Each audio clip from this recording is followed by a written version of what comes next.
மேஷ ராசிக்குரிய பரிகாரம்.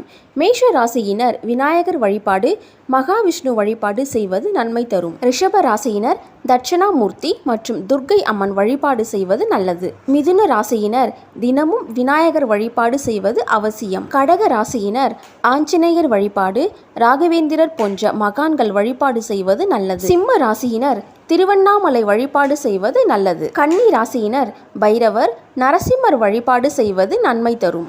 துலாம் ராசியினர் பெண் தெய்வங்கள், குறிப்பாக துர்க்கை, சரஸ்வதி, மகாலட்சுமி வழிபாடு செய்வதன் நன்மை தரும்.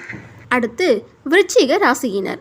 விருச்சிக ராசியினர் துர்க்கை அம்மன் வழிபாடு, முருகன் வழிபாடு செய்வது முன்னேற்றத்தை உண்டாக்கும். அடுத்து தனுசு ராசியினர் சீதாராமன் வழிபாடு மற்றும் ஆஞ்சநேயர் வழிபாடு செய்வது மிகுந்த நன்மை தரும். மகர ராசியினர் தினமும் ஆஞ்சநேயர் மற்றும் கணபதி வழிபாடு செய்வது அற்புத